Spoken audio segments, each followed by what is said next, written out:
Our guest this week grew up in Detroit, Michigan, and earned a B.S. in General Studies from the University of Michigan. From 1985 to 1997, he was the founder and CEO of Amstaff, a PEO, and since 2002, he's been the chairman and CEO of AccessPoint. AccessPoint is a professional employer organization and human resources company. His name, Greg Packer, and we're honored to have him as our guest. And I'm Jack Krasula, and this is Anything is Possible on News Talk 760 WJR.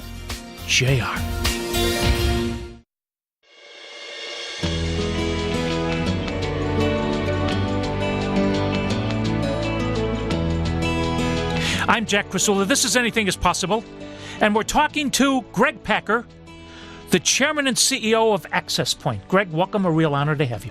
Thank you, Jack. Great to see you as well. Can we start by talking about your childhood and your mom and your dad, please? Sure. That's a long time ago. I got to dig deep into the memory banks, but I grew up in Detroit, and it was interesting as I go back to the old neighborhood. It's referred to as Brightmoor, the Brightmoor district. It's not one of the more well-heeled neighborhoods today, but it was a great neighborhood to grow up in for me. I didn't realize the things that were missing in my life. I raised my kids in Birmingham, Michigan. It's quite a different upbringing, but it was a terrific life. Had lots of fun. Mom and Dad were great. My dad worked for a relatively large company, lost his job when I was in about 7th or 8th grade, so we went through the family trauma of that. But they did all they could to mitigate the impact on us. So it was a great childhood. Went to Bird Elementary School and Redford High School through 9th grade. So I was proud to be a Detroiter. What's the biggest thing you learned from Mom, and what's the biggest thing you learned from Dad? I would definitely say, hard work and perseverance, overcoming obstacles. My mom was always very much sort of the rock. She couldn't overreact because my dad didn't always handle unexpected curveballs, so to speak, well. He needed a little time to process and adapt to them. So just being laid back and taking things and evaluating and responding accordingly without overreacting, I think, is what I learned from my mom. From my dad, just hard work. I mean, my dad's a very hard worker. I spent many weekends fixing Mom's car on Saturdays and Sundays so that she had a car to drive on Monday because we didn't have a lot of money to take it to the dealership or to get a new one. And back then, we could fix our own cars, Well, he could. I could just hand him tools. What was the first job you remember as a kid, and what did it teach you? Oh, absolutely. Probably two-part first jobs. I learned very early on that if I wanted things, I needed to find a way to buy them myself. I couldn't just ask Mom and Dad. So I had a paper route with the Detroit News and helped get my little brother into that as well. So I had my route and I helped him with his. And then spent lots of time shoveling snow in the winter, cutting grass and raking leaves. So those were sort of, those jobs I believe started for me all at the same time. And what did those teach you? They taught me that if you work hard, you get rewarded. And if you do just a little bit better than average, people recognize that and they'll pay a premium for that. So in both of those jobs, there was sort of a basic rate of pay expected, but tips was really where you made your money, certainly as a newspaper delivery person. So, while in high school, you had a classmate who's done okay for himself by the name of Dan Gilbert.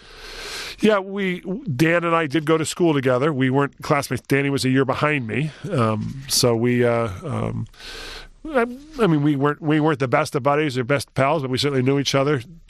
Trafficked sort of in the same circles, attended a lot of the same parties, and Danny certainly has done very well for himself. He's a proud Southfield Lathrop alumni, and I think what he's done for the city has been fabulous. How has he done it, Greg? I think he's had great vision. He's surrounded himself with a lot of great people that have also had great vision.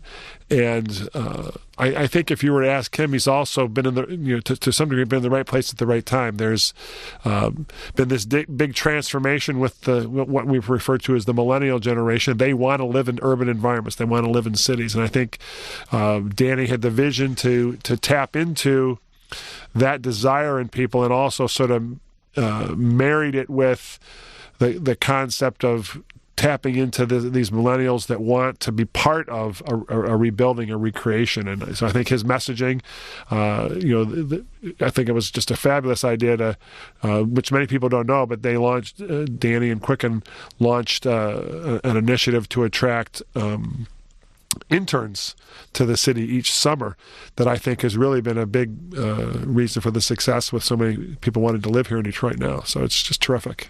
Growing up in the Brightmoor district, were there any entrepreneurs around that you learned from? None that were in our neighborhood. It's sad to say, Jack, I'm only aware of like one or two people from that neighborhood that are still alive today. That was a rough neighborhood, and I'm thankful that combination of God and my parents got me out of that neighborhood, because as far as I know, most people that I grew up with either are dead or incarcerated. I don't really know that much about many of them. So there's one other family, the Van Antwerp family, that I am still friends with today. They grew up in that neighborhood. Beyond that, I don't know a single soul from that era. So, we went to a church that was, coincidentally in Birmingham. So there were some entrepreneurs I looked up to there. A couple of guys, Nanowski, Joe and Dan Nanowski. They actually are the brothers of Jim Nanowski, who played for the Cleveland Browns. They actually owned a Christian radio station that they sold later which I believe became WLLZ. So they had a number of businesses, so I always sort of looked up to and admired them. And then when I was in ninth grade, my dad branched off and started his own small consulting business, and so he was certainly an inspiration to me as well. We're talking to Greg Packer. When we come back, we're going to ask him how he ever got into the PEO sector. And I'm Jack Krasula, and this is Anything is Possible on News Talk 760 WJR.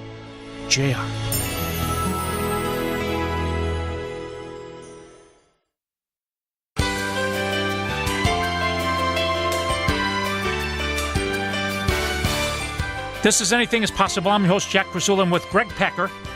And from 85 to 1997, he was the founder and CEO of Amstaff, a PEO.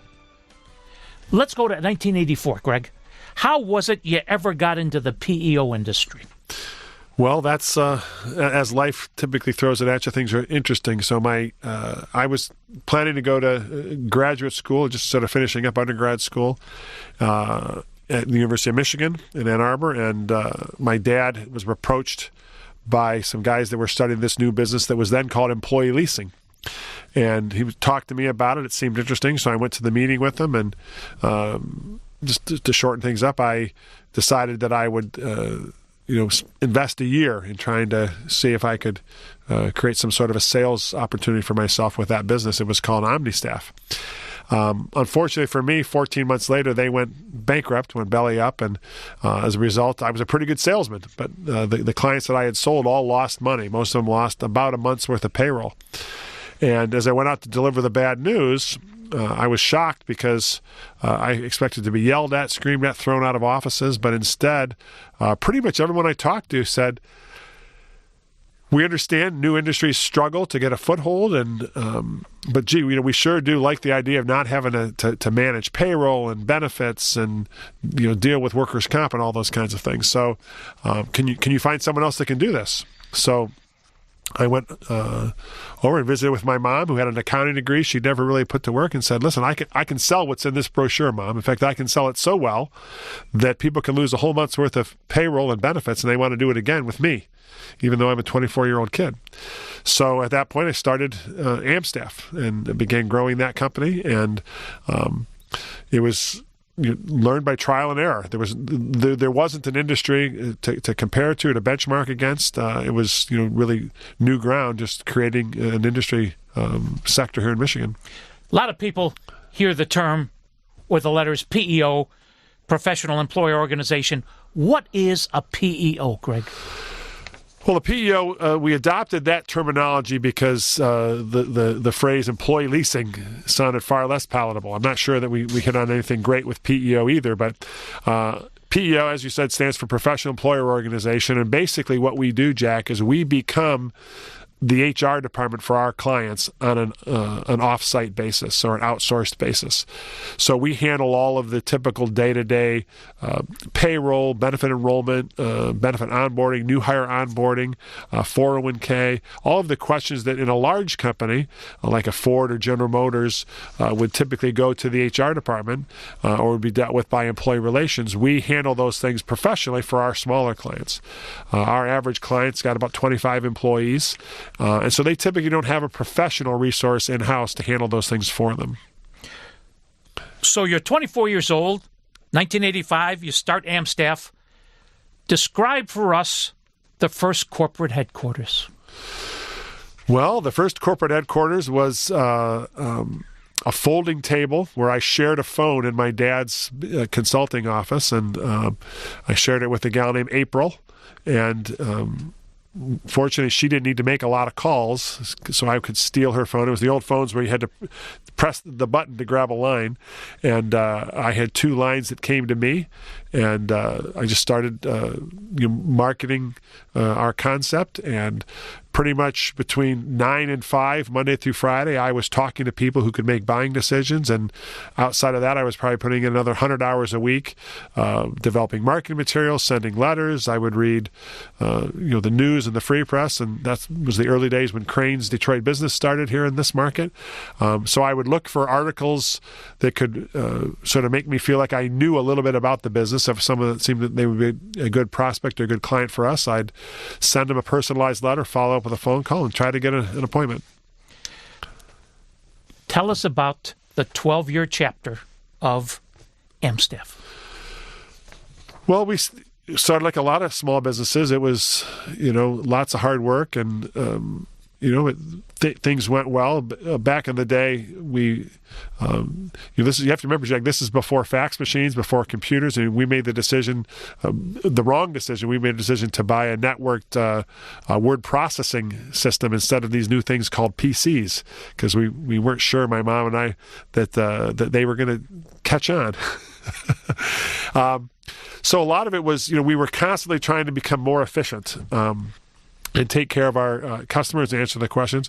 Fortunately for us, the federal and state governments continuously pass laws to make the employment process more and more complex and more complicated and more risky for small business people. So they really created the market and the need for our services. So we did that. We struggled along. We had to integrate with computers. I remember when the fax machine first came out, people might not recall, they were about $4,000 a piece. And I remember thinking, gee, if every one of my clients could have one of these things, they could fax over their payroll information instead of having to call and have my mom have to write it down on a ledger sheet. And then fax machines dropped, and now they're obsolete.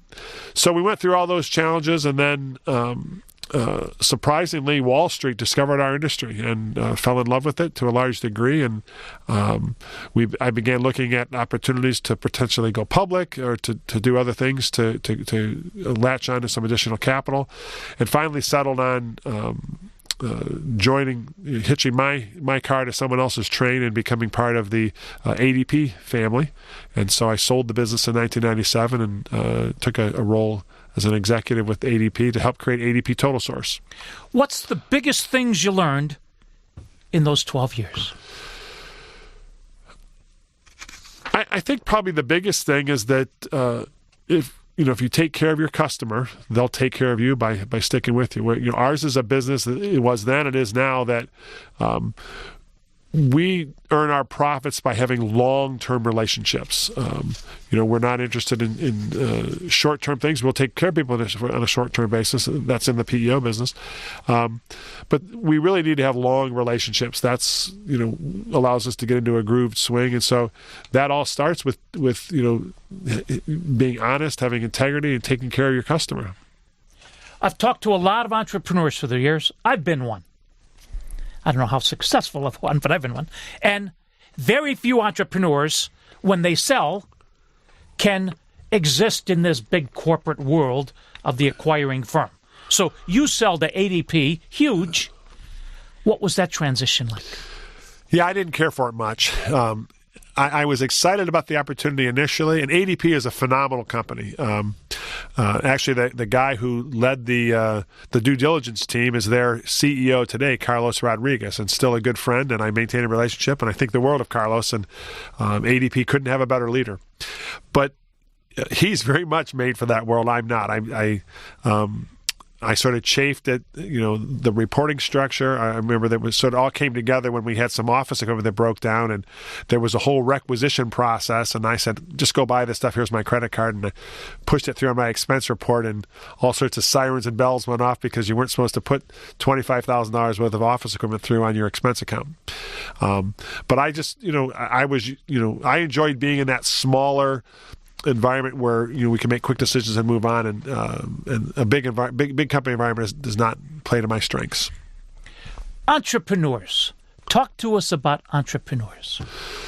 Well, entrepreneurs are our lifeblood. I would say that probably 75-80% of the clients that we serve are entrepreneurs, or second or third generation family businesses, where typically the leader that percolates to the surface is the one that has the most entrepreneurial expertise and tendencies. So I have the greatest degree of respect for entrepreneurs. They put it on the line every day. Going back to Dan Gilbert, I knew Dan when he started Rock Financial, his first business, and there was many iterations where he put it all on the line, and now it's very visible the success that he's had.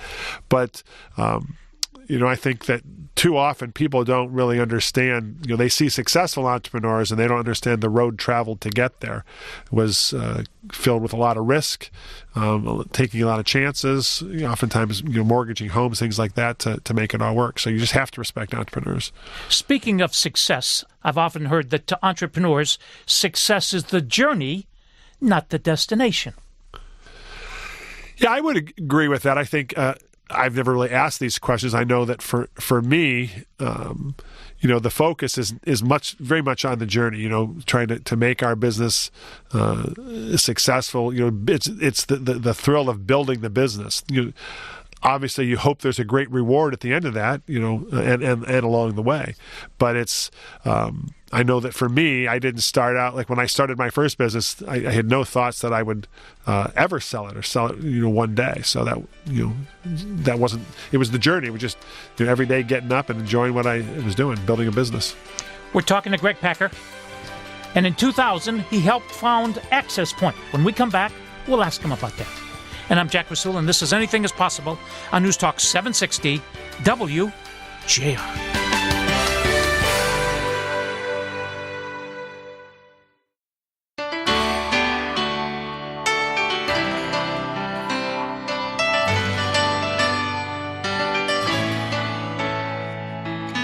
Welcome back to Anything is Possible. I'm Jack Krasula, and we're with Greg Packer.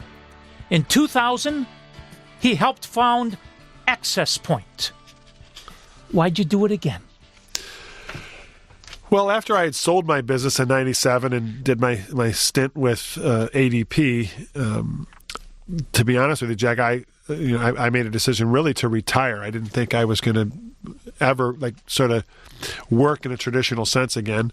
I had some very young kids. I was 38 years old. I had sort of lived the American dream, and I was really blessed to be able to spend a few years helping out with my kids. Those who I coached with for hockey will say I didn't have much knowledge to pass along, but I could move cones around and push pucks into the corner where the coaches who knew what they were talking about could then give instructions. So I got very involved with my 4 children and their mainly their sports activities. My wife took care of the rest of their requirements with education and things.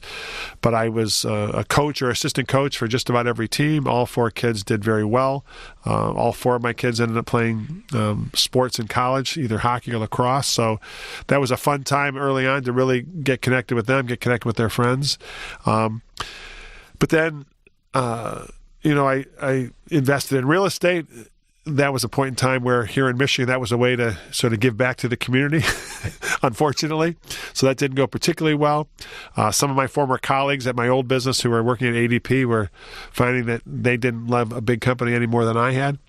And so ultimately, a guy named John Gillis, who had been our vice president of sales, convinced me that we should start a new business, AccessPoint, and so we did. And I partnered up with John and my father, Bill Manasco, who was retiring from Source One Mortgage Company at the time. He had some financial and IT background, so we decided to start AccessPoint. Talk to us about building a team as an entrepreneur. Well, that's what I enjoy most, is sort of building a team, sort of identifying the needs, trying to match up, the pieces of the puzzle. I remember sitting down in one of our very early discussions. At that point in time, both my wife, Laura, and John's wife, Renee, were very much a part of us getting things started. And I remember saying to them, listen, we got to talk about building this team. So what are the jobs you like to do? I mean, there's no sense us bringing people in and they're going to, leave you with the crummy jobs and they take the jobs that you like to do. Let's identify what you enjoy doing and find people to fill the other holes. So we began building that team. Fortunately for me, the second time around, number one, I had a bit of a roadmap from having done it before, but I also had a pool of 100 or so people that had worked for me previously that were in the office down the street at ADP, that many of whom I'm proud to say wanted to join our team. So pretty much every time we identified a need, there was somebody over there that was willing, experienced, and we had a high level of familiarity with to add to our team. So today I think we have 21 or 22 people who worked with me at that old Amstaff business and have joined forces with us, and another couple of people that have been with us and since retired. If you want to learn more, www.AP as in Peter, team.com. That's correct.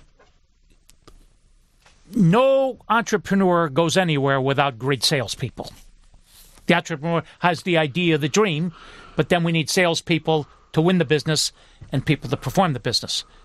Let's talk about great salespeople. What do they have in common? I think tenacity. It's, even the best salespeople typically have a success ratio well below the best, or even the lowest batting averages in Major League Baseball. And I think people, again, don't appreciate that. I remember a gal that worked with me who was at the time my assistant. She'd been one of our HR customer service people. And somebody called and was interested in our services. She said, I want to sell it myself, though. I don't want to get a salesperson involved. I want the commission. And I said, okay, well, we'll do that. And 15 meetings later, having made no progress, I said, maybe we should get a salesperson involved. Because you have to sort of have the tenacity to apply the right and appropriate level of consistent pressure to move the deal along, or to identify that it's not going anywhere. And it's not easy to, a great salesperson might close 5-10% of the deals that they initiate. And so to get, 9 no's for every 1 yes is not something that everybody's cut out to handle. Speaking of tenacity, let's go back to 2007, and God gives us this economic tsunami. How'd you ever survive 2007 to 2010? I'm not sure, to be honest with you, Jack. It was very tough, both personally and business. We, in several of those years, we measured our profits in single-dollar increments, and but we were always profitable. We started reaching out to our clients because the economic downturn hurt us in some unusual ways, because it actually complicated our work requirements. When our client lays off employees, we handle the unemployment claims. We handle the extension of COBRA benefits and other things. Then the president extended that time frame, so we had to offer a new round of COBRA benefits.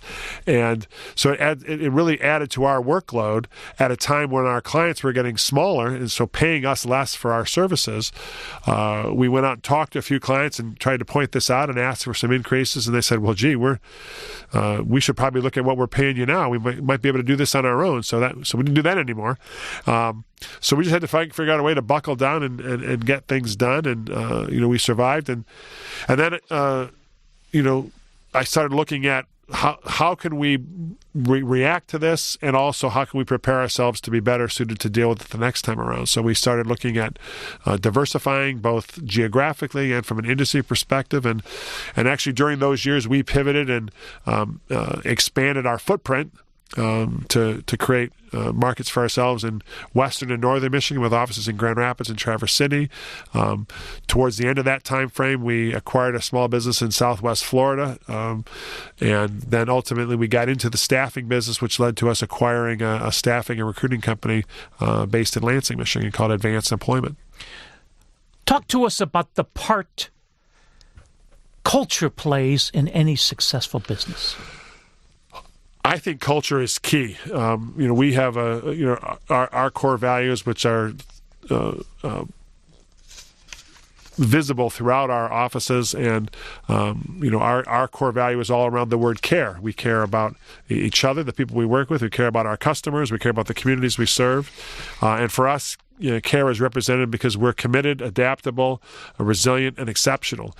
And for us, those core values are not things that I sat down with my leadership team and said, okay, we need to come up with some cool words to share with our people, and they need to become these things.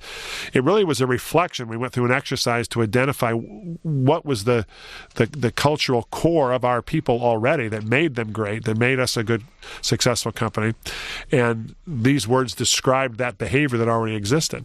And so when we identify new people that we want to add to our team, when we look at a potential acquisition candidate, things of that nature, that culture is what is most important to us. So we were very fortunate when we acquired our staffing business, and then we acquired a healthcare IT business.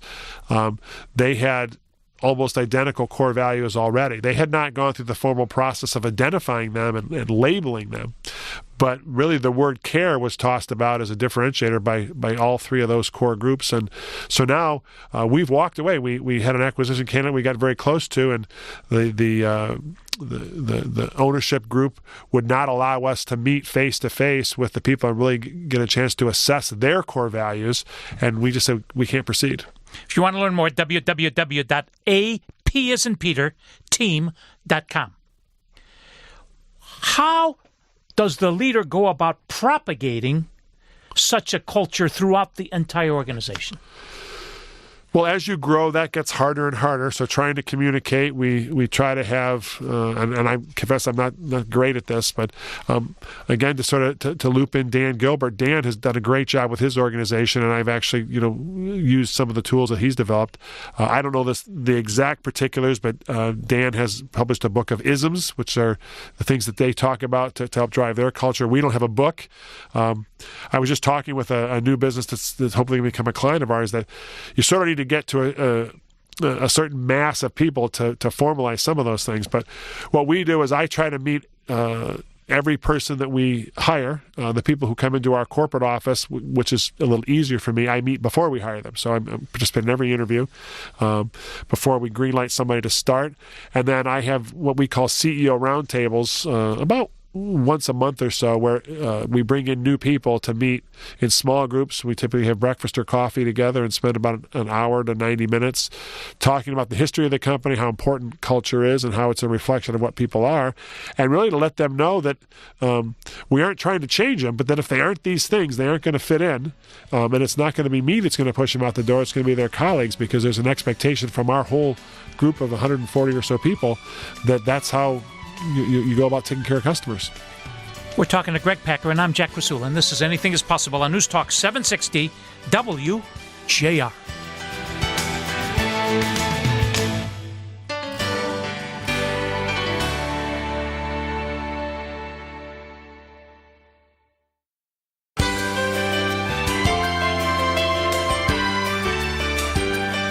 I'm Jack Krasula. This is Anything is Possible, and we're talking to Greg Packer.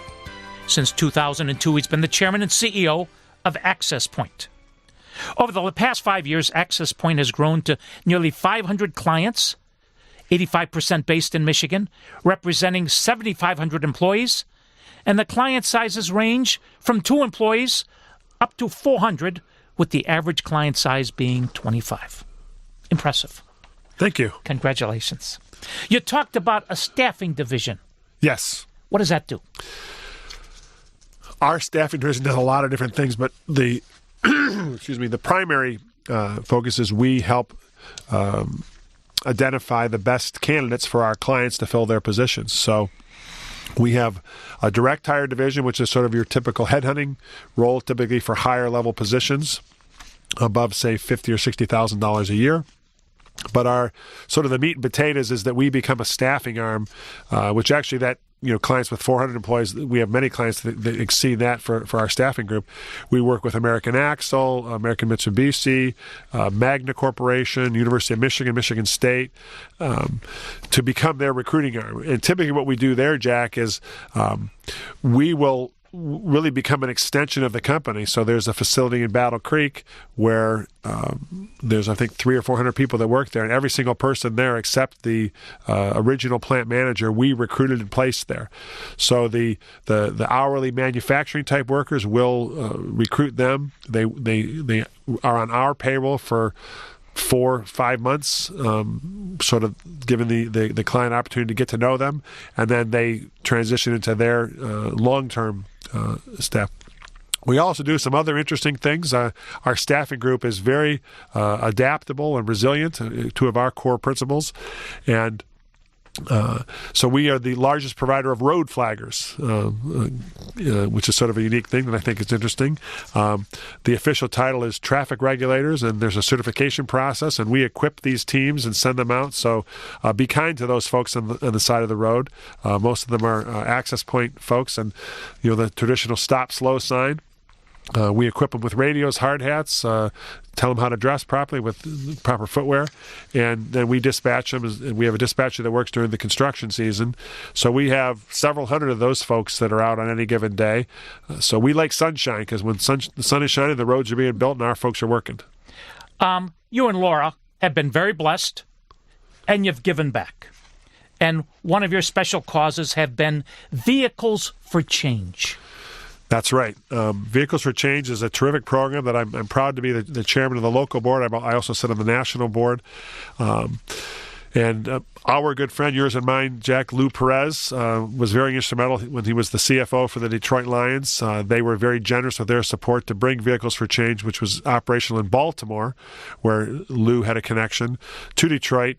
And what we do with Vehicles for Change is we collect cars, donated cars, and we fix them up and repurpose them. We're the only program really in the country that takes cars for this purpose and repurposes them to low-income families. We work with Matrix Group, Southwest Solutions, the United Way, many other charities here in the Detroit area. They identify candidates, and the cars are awarded. We don't give them to them. They pay $75 a month for 12 months, so $900 to get a car that's typically worth $4,000 to $5,000 once we've fixed it up. We give them a 6-month warranty, and the primary criteria that what's standing between them and a better job or a job is not having their own reliable transportation. We also have developed a program to fix these cars. We have a garage, an auto repair shop, and we use that as a training facility to train primarily ex-offenders. About 75% of our students are ex-offenders, and we graduate these students. They get paid about $10 an hour while they're in the program training. And when they graduate, they're typically getting jobs in the $20 to $22 an hour range. And I'm very proud to say that we have our first graduate, not from the Detroit school, but from our Baltimore school, that made $100,000 this year, or will make $100,000 this year based on his W-2. So it's pretty great to take somebody who was incarcerated 4 years ago, and now they're making 6 figures as an auto mechanic. 26% of the households in Detroit don't have an automobile. So you're helping them. You mentioned our good friend Lou Perez. A year ago, you hired him. Huge. A lot of entrepreneurs, Greg, can't let the reins go to somebody else. Why did you hire Lou, and why did you turn over the reins to him? Well, as I told Lou, and I think I've told you, Jack, I was fortunate early in my career to cross paths with Tom Monahan, and I asked him the question. This is when he, I believe, still owned Domino's the first time around, and the question was, what would you say is the one thing that you've done consistently to lead to your success? And the answer was, when I find a good person, I hire them, and then I figure out what to do with them. And it's never served me wrong. And so when I met Lou, he was one of the first people I really felt that way about, but he was gainfully employed with the Detroit Lions. And then for a variety of reasons, he left there. And I tried to lure him in at that point, and I lost him to the Detroit Pistons. And then he became available again, and I was very fortunate to bring him in.